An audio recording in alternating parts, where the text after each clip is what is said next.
Palavra da Verdade, com Hernandes Dias Lopes. Eu quero repartir com vocês alguns princípios que estão na segunda carta de Paulo a Timóteo, capítulo 4. Peço que você abra comigo, por favor.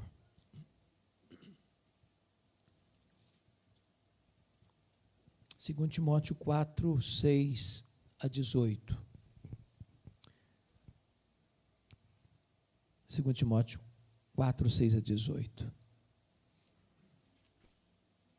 Este texto é o último texto que Paulo escreveu, e escreveu esse texto aqui já no corredor da morte. Já tinha sido condenado à pena de morte, preso na masmorra mamertina, e por isso esse texto está tão recheado de tantas emoções, de tantas angústias, tantas lutas, tantos dramas. E muitas vezes é isso que se vivencia até hoje. Ele diz assim para Timóteo, que estava em Éfeso: Timóteo, quanto a mim, versículo 6, eu já estou sendo oferecido por libação, e o tempo da minha partida é chegado. Combati o bom combate, completei a carreira, guardei a fé. Já agora a coroa da justiça me está guardada, a qual o Senhor, reto juiz, me dará naquele dia, e não apenas a mim, mas a todos quantos amam a sua vinda. Procura vir ter comigo depressa, porque Demas, tendo amado o presente século, me abandonou, se foi para Tessalônica, Crescente foi para a Galácia, Tito para a Dalmácia, somente Lucas está comigo. Toma contigo Marcos e traze-o, pois me é útil para o ministério. Quanto a Tíquico, deixei-o, mandei-o até Éfeso. Quando vieres, traz a capa que deixei em Trode na casa de Carpo, bem como os livros, especialmente os pergaminhos. Alexandre, o latoeiro, causou-me muitos males. O Senhor lhe dará paga segundo as suas obras. Tu guarda-te também dele, porque resistiu fortemente às nossas palavras. Na minha primeira defesa, ninguém foi a meu favor. Antes todos me abandonaram, que isso não lhe seja posto em conta. Mas o Senhor me assistiu, me revestiu de forças, para que por meu intermédio a pregação fosse plenamente cumprida e todos os gentios ouvissem, e fui libertado da boca do leão. O Senhor também me livrará de toda obra maligna e me levará salvo para o seu reino celestial. A Ele glória pelos séculos dos séculos. Amém. Irmãos amados, eu acho que todos vocês têm plena consciência que o apóstolo Paulo, o grande bandeirante da fé, o grande desbravador do reino de Deus, aquele homem que plantou igrejas nas mais diversas províncias do império, como Galácia, Macedônia, Acaia, Ásia Menor. Este homem que, dos 27 livros do Novo Testamento, escreveu 13. Este homem que tinha as marcas de Cristo no seu corpo. Um homem que foi preso, açoitado, com varas. Este homem que enfrentou naufrágios, perigos de rios, perigos de mares, perigos entre estrangeiros, perigo entre patrícios. Este homem que chega no final da vida, pobre. Agora está preso em Roma, pela segunda vez. E vocês sabem que ele esteve preso 2 vezes em Roma. A primeira vez no ano 61, 62, a segunda vez nos anos 66, 67. Na primeira prisão, Paulo estava sendo acusado pelos seus irmãos, os judeus. Na segunda prisão, era a própria máquina pesada do Império Romano que estava por trás, orquestrando contra ele. Na primeira prisão, ele tinha regalias, era uma casa alugada. Na segunda prisão, ele é jogado numa masmorra mamertina, úmida, fria, insalubre, de onde as pessoas saíam leprosas, ou para o martírio. Na primeira prisão, ele orou para sair, pediu oração para sair, de fato saiu. Mas na segunda prisão, ele nem pede oração para sair. Porque quando escreve a carta, já escreve a carta como alguém condenado à pena de morte. Na primeira prisão, ele foi preso como um apóstolo, pregador do evangelho. Na segunda prisão, ele foi preso, acusado de ser um malfeitor, um bandido, um criminoso. Talvez você pergunte, o que aconteceu para Paulo ser preso pela segunda vez? E vocês sabem que uma tragédia desabou sobre o império no dia 17 de julho do ano 64. A capital do império, a chamada Cidade Eterna, a mais rica, mais populosa cidade do mundo, com mais de 1 milhão de habitantes na época, foi criminosamente incendiada. O imperador, possivelmente, foi o agente desse crime, bárbaro, mas a culpa do incêndio de Roma caiu sobre os cristãos. E houve um massacre impiedoso. Na época faltou madeira para fazer cruz, tamanha quantidade de crentes crucificados. Quando não tinha mais madeira, os crentes eram cobertos de piche, amarrados nos postes e queimados vivos para iluminar as noites de Roma. Certamente, a essas alturas, Paulo já era o grande líder do cristianismo no Ocidente. E ele começa a ser caçado, começa a ser procurado, até que botam a mão nele, talvez em Trode, na casa de Carpo. Não deu prazo para pegar seus objetos pessoais, sua capa, seus livros, suas cópias das escrituras, os pergaminhos. E ele é jogado dentro dessa masmorra. Talvez você pergunte ainda, mas o que isso produziu na alma dele? Como ele reagiu a isso? Que reverberação teve isso na sua vida, na sua alma, nas suas emoções? Ele vai contar para nós. Confira aí o capítulo 2, versículo 9. Ele diz para Timóteo: Timóteo, pelo evangelho eu estou sofrendo até algemas, como malfeitor. Preste atenção nisso. Como malfeitor. Traduzindo para a nossa língua mais popular, estou sofrendo algemas como um bandido, como um criminoso. Pesava sobre ele o libelo acusatório, pesadíssimo, de ser o líder dos incendiários de Roma. Agora pensem comigo a reputação dele, o nome dele, a honra dele, os fake news da época, as conversas de bastidores, dizendo uns para os outros: vocês estão sabendo da última aí? Aquele poderoso pregador está preso, é um bandido, está por trás do incêndio de Roma, desconstruindo o nome dele, maculando a honra dele. Confira aí o capítulo 1, versículo 15. Ele informa para Timóteo que todos os da Ásia, todos, não alguns, não a maioria, todos os da Ásia o abandonaram. Quem são esses todos? Certamente os membros das igrejas que ele plantou, direta ou indiretamente, como Éfeso, Esmirna, Pérgamo, Tiatira, Sardes, Filadélfia, Laodiceia, Colossos e Hierápolis. Gente que conhecia Paulo, que sabia da integridade de Paulo, mas que em virtude da perseguição se acovarda e abandona. Confira o capítulo 1, versículo 8. Ele diz para Timóteo não se envergonhar dele, nem das suas algemas. Talvez isso mexeu muito com Paulo, porque Timóteo era o mais próximo colaborador de Paulo, e Timóteo, acovardado, está com vergonha de Paulo. Mas tem mais, olha o capítulo 4, 16. Ele diz: na minha primeira defesa, ninguém foi a meu favor, antes todos me abandonaram. Vocês sabem que o direito romano é estudado até hoje nas melhores escolas de direito. E Paulo, embora acusado de um crime tão grave, teve direito de defesa. Marcaram uma audiência, marcaram uma primeira defesa para ele apresentar suas testemunhas. E Paulo vai para essa audiência na certeza de que vai ter muita gente lá para defendê-lo, ele é inocente. Quando ele chega na audiência, na sua primeira defesa, ninguém foi a seu favor. Antes, todos o abandonaram. E ele foi julgado à revelia e condenado à pena de morte. Por ser um cidadão romano, ele não sofreu o tipo de morte que Pedro sofreu, a crucificação, mas ele foi degolado.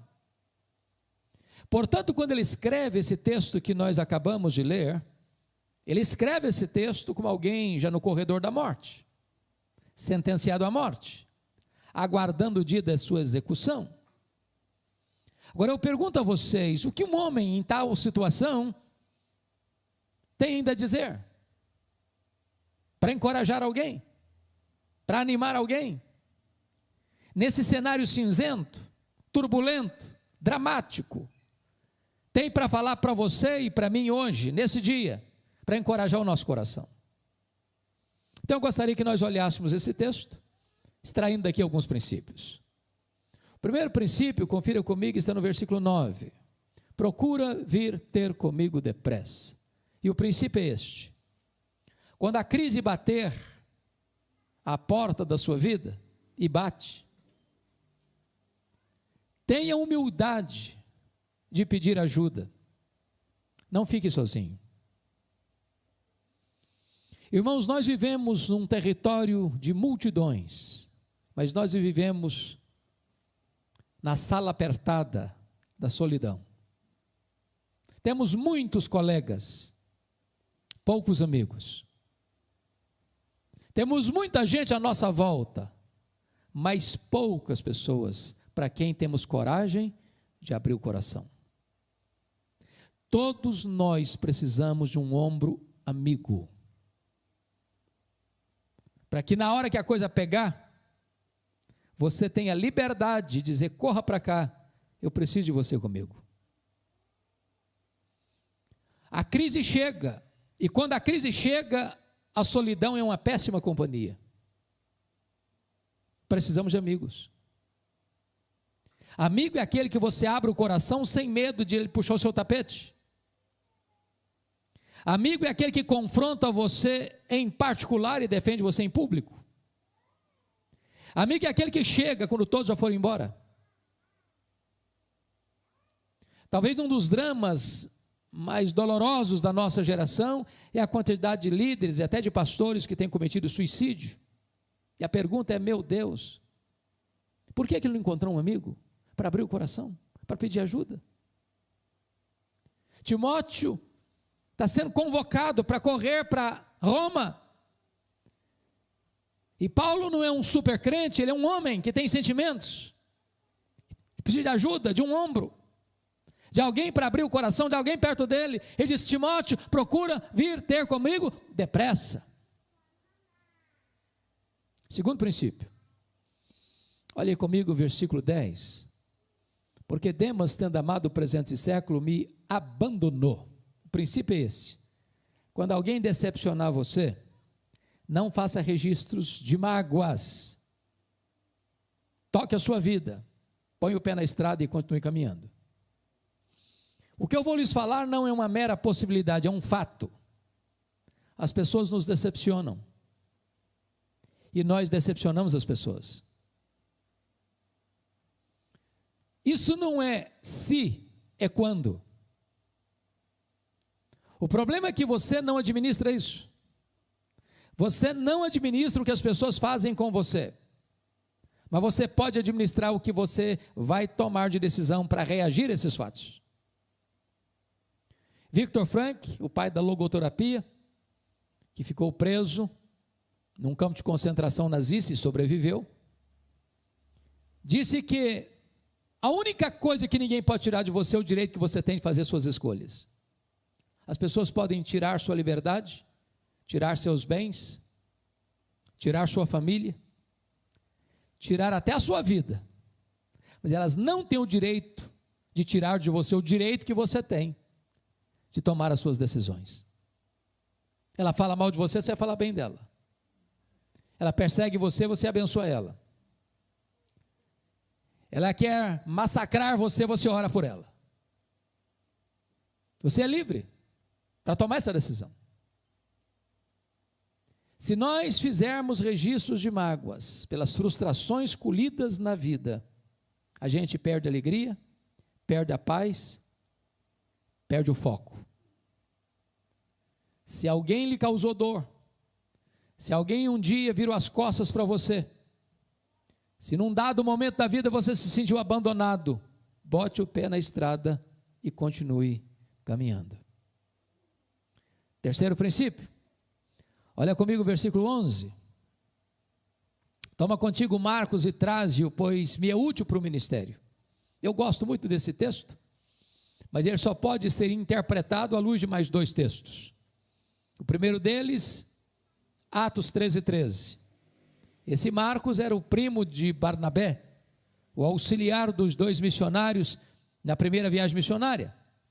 E diz a Bíblia que esse Marcos, em Perge da Panfilha, abandona os dois missionários e volta para a casa da sua mãe em Jerusalém. A Bíblia não diz por que voltou.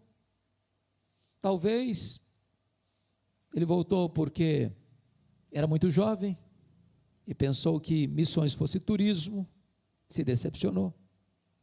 Talvez porque quando saíram de Antioquia, o líder da caravana era o Barnabé, seu primo, e em Pafos a liderança muda para Paulo, e ele pensou, bom, na liderança do meu primo eu tinha coragem de ir, na liderança do Paulo eu não quero ir. Ou talvez, e eu creio nessa possibilidade, na terceira, está escrito em Gálatas 4, que Paulo pregou o evangelho pela primeira vez na Galácia, entenda-se, Galácia do Sul, Antioquia da Pisídia, Icônio, Derbe e Listra, por causa de uma enfermidade física. Pergunta, que enfermidade física era essa? Muito provavelmente a mesma que Paulo se refere em 2 Coríntios 12:7, um espinho na carne, mensageiro de Satanás, para lhes bofetear, a fim de que ele não se ensoberbecesse. Notinha de rodapé. O espinho na carne de Paulo veio de Deus ou de Satanás? E a resposta óbvia é, veio de Deus, é claro. Por que sabemos? Por causa do propósito, para que ele não se ensoberbecesse. Mas então como é que Satanás bate na cara dele com esse espinho? Porque esse é o papel de Satanás. Quando a providência é carrancuda, Satanás chega e diz, está vendo aí, ó, você não é crente? Você não é dizimista? Você não é fiel? Está passando essa magrela toda. Se Deus gostasse de você mesmo, você não estava nessa. Passando a ideia de que ser crente é viver numa estufa. Jesus nunca prometeu, nem para você, nem para mim, que nós não teríamos lutas. Ele prometeu estar conosco todos os dias, até a consumação dos séculos. Diz os estudiosos que essa região de Perge da Panfilha, onde Marcos abandonou os dois missionários, era uma região alagadiça, pantanosa, com forte incidência de malária. Provavelmente Paulo pegou a malária, que dava uma dor de cabeça alucinante, que afetava inclusive a visão. E tanto é fato que quando ele chega na Galácia, os crentes gostariam de arrancar os olhos e dá-los a Paulo. Então provavelmente esse Marcos deve ter pensado assim, estou muito novo para ficar doente, vou voltar para a casa da minha mãe. O segundo texto que eu tenho que entender para interpretar o versículo 11, é Atos 15, 36 a 41. Logo depois do concílio de Jerusalém, Paulo chega para Barnabé e diz, Barnabé, vamos voltar para visitar as igrejas? Vamos encorajar aqueles irmãos? Barnabé diz, vamos. Um detalhe, o meu primo, o Marcos, eu gostaria de levá-lo com a gente. Paulo respondeu, eu não acho justo levarmos aquele que nos abandonou desde perto da Panfilha.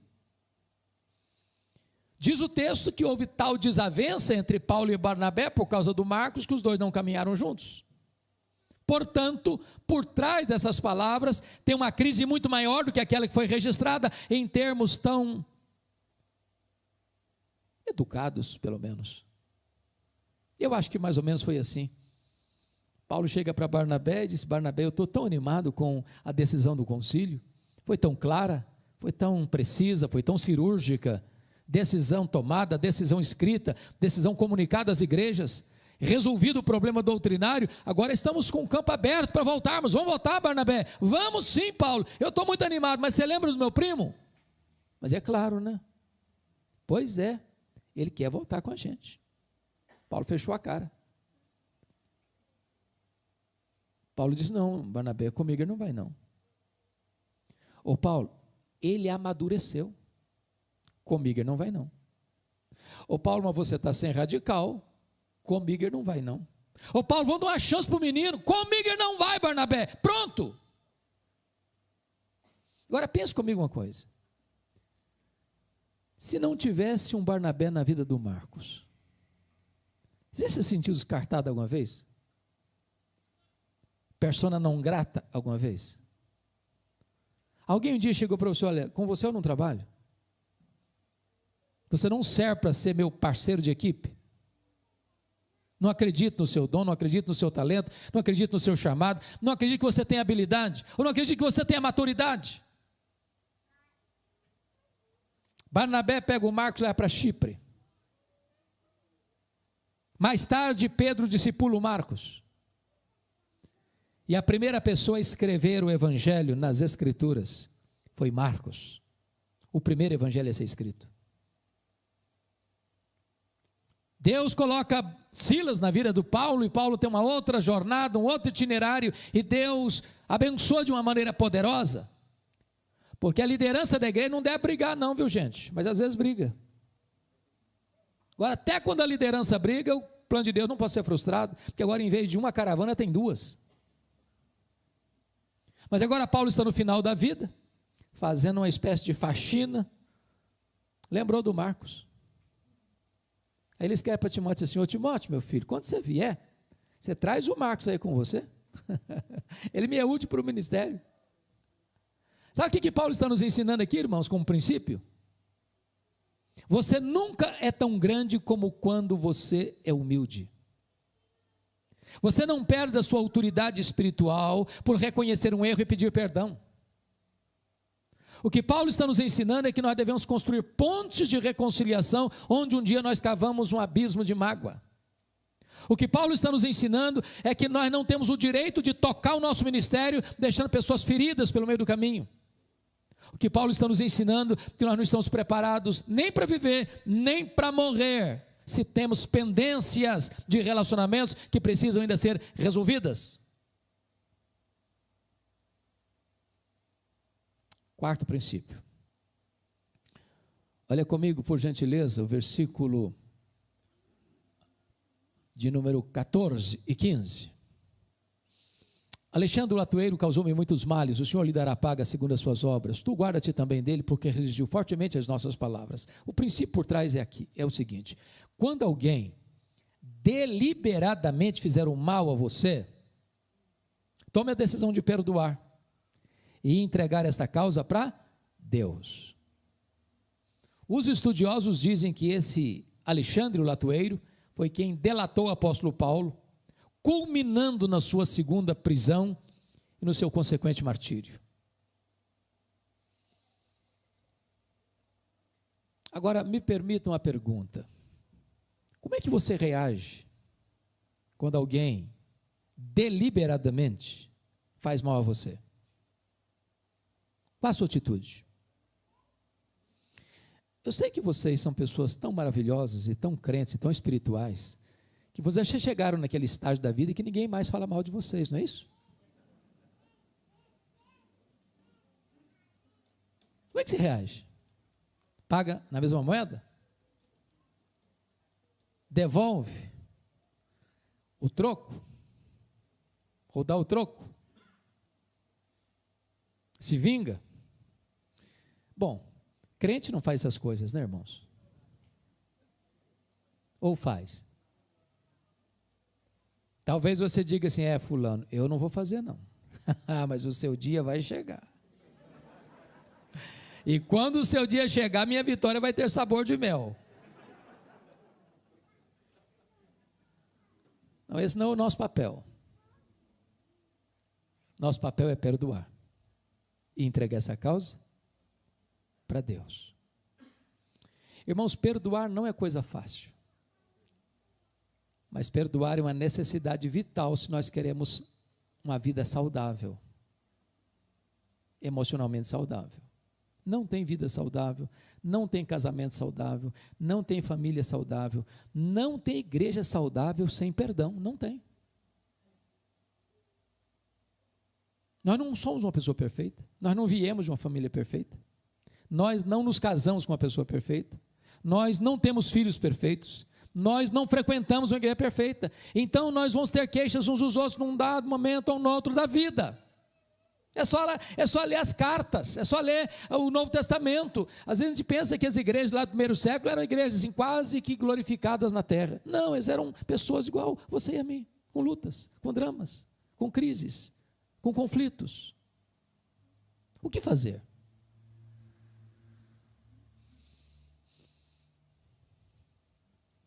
Eu preciso lhe dizer que perdão é vital. Eu acho que cada um de nós tem suas histórias de dores, não é verdade? Um dado momento ou no outro da vida. Eu já tive tantas, mas eu nunca tive uma dor tão doída como quando meu irmão, com 27 anos, foi assassinado pelo primo primeiro da sua esposa. A dor foi tão avassaladora. Eu era pastor aqui em Bragança, começando meu pastorado, que a hora que eu recebi o telefonema, eu perdi a voz. Foi como um soco na boca do meu estômago. Mas quando Deus me trouxe alento, a primeira palavra que Ele botou na minha boca foi esta: eu perdoo o assassino. Eu não tinha outra opção. Ou perdoava, ou adoecia. Ou perdoava, ou minha vida transformar-se-ia no inferno. Ou perdoava, ou teria que abandonar o ministério. Mas eu posso garantir a vocês que o perdão é maior que o ódio. O perdão cura, o perdão liberta, o perdão restaura. O perdão é a asepsia da alma, é a faxina da mente, é a alforria do coração. Hoje eu quero encorajar você em nome de Jesus, se tem alguma pendência, ainda que antiga, trate disso, ainda hoje, para que você tenha saúde emocional e vida plena com Deus. Me permita, só mais 2 princípios, para não cansá-los. Vá comigo ao verso 21, por favor. Nós não lemos lá no começo, vamos ler agora. Ele já tinha dito no verso 9 assim: procura vir ter comigo depressa. Agora ele diz no verso 21 assim: ô Timóteo, venha antes do inverno. É como um pós-scriptum, porque depressa é um termo vago. Eu não sei o que é depressa. Depressa pode ser 1 minuto, 1 hora, 1 dia, 1 semana, 1 mês, eu não sei. O que é depressa? Depende. Então Paulo vai especificar para Timóteo: meu filho, quando eu disse para você para vir depressa, eu estou querendo dizer, vem antes do inverno. Por que está dizendo isso? Porque no inverno não se navegava com segurança. Os 3 meses de inverno era arriscado navegar. É só ler Atos capítulo 27 e 28 para entender isso. O que Paulo está dizendo para Timóteo é o seguinte: meu filho, se você esperar os 3 meses do inverno passarem para você vir, não precisa vir não, já terei sido executado, você vai perder sua viagem, ou você vem agora, ou não adianta vir. Qual o princípio que está por trás? Há coisas na vida que ou você faz hoje, ou nunca mais você vai ter oportunidade de fazer. Não dá para adiar. Quantas vezes, irmãos, nós postergamos, nós adiamos, nós jogamos para debaixo do tapete, desculpa da expressão, nós empurramos com a barriga. E há coisas que não podem esperar. Aquela conversa, aquele confronto, aquele acerto, aquele pedido de perdão, aquele socorro, aquela oferta que a pessoa está precisando, não dá para esperar. Ou você faz hoje, ou você vai perder a oportunidade. Eu não sei quanto a vocês, mas 2 coisas me impressionam muito na cultura brasileira. A primeira delas são os nossos funerais. Você já parou para perceber que defunto recebe mais elogio que pessoas vivas? Dá para entender isso? Já percebeu como há uma rasgação de seda em cima do caixão? A pergunta que eu faço é: meu Deus, será que essa pessoa escutou alguns desses elogios? Que depois que morre não adianta elogiar mais. Tem gente que ainda diz, não, pastor, esse negócio de elogiar é um perigo. Isso leva a pessoa a ficar soberba. O que a Bíblia proíbe é hipocrisia. Hipocrisia. Mas um elogio, na hora certa, com a motivação certa, é um tônico para a alma. A Bíblia está cheia de elogios. Então, se você tiver que elogiar alguém, elogie em vida. Se você tiver que homenagear alguém, homenageie em vida. Se você tiver que falar bem de uma pessoa, faça igual aquele marido de Provérbios 31. Há muitas mulheres virtuosas, mas tu a todas excedes. Qual foi a última vez que você elogiou sua esposa, seu marido, seus pais, seus filhos, seu pastor, seu presbítero, seu diácono, seu irmão? A outra coisa que me choca na nossa cultura é que defunto recebe mais flores do que pessoas vivas. Eu nunca entendi isso. Cara, coitado, que nunca ganhou um botão de rosa na vida, quando ele morre, encomendam coroas e mais coroas para ele. Agora, sabe por que os mortos recebem mais flores do que os vivos? É porque a voz do remorso é mais forte do que a voz da gratidão. Então não espera a pessoa morrer para dar flor, não. Aliás, eu tenho certeza que os maridos aqui, cavalheiros que são, nunca deixam passar em brancas nuvens o aniversário da esposa, aniversário de casamento, não é verdade? De vez em quando surpreende a esposa que não tem dia de aniversário de nada, mas chega lá com um buquê de rosas. Sei que vocês são muito cavalheiros esse ponto. Mas de repente você precisa de vez em quando dar uma surpreendida na sua esposa. Só não pode acontecer, como um colega meu, que descobriu, lembrou do aniversário da esposa 11 horas da noite. E correu para aqui, correu para ali atrás de uma floricultura e não achou. Sabe onde foi achar a flor? Na funerária. Aí não dá também, né? Mas se você tem que dar flor para alguém, dê em vida. Venha antes do inverno. Deixa eu terminar. O último princípio que eu gostaria de partilhar com vocês nesse texto, está no verso 18, a parte final, quando Paulo diz assim, a ele glória pelos séculos dos séculos. Amém. Sabe qual é o princípio aqui? A melhor maneira de você encerrar a vida e fechar as cortinas da vida é dando a Jesus toda a glória que ele merece. Se existe um homem que podia contar vantagens, esse era Paulo. Esse homem foi um fenômeno. Tem explicação para o ministério dele.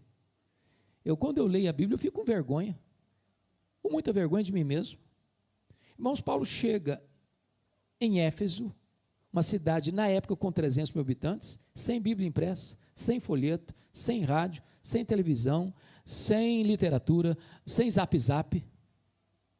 E em 3 anos, a idolatria recua, o misticismo recua, a palavra de Deus prevalece, ele planta igreja em toda a província, um avivamento. E ele encerra a sua vida, não levantando um monumento a ele mesmo, mas erguendo seus olhos dizendo a ele, ao Senhor Jesus, glória pelos séculos dos séculos. Dê toda a glória a Jesus, porque toda a glória que não é dada a Jesus é vanglória, é glória vazia, é idolatria, é abominação. E agora,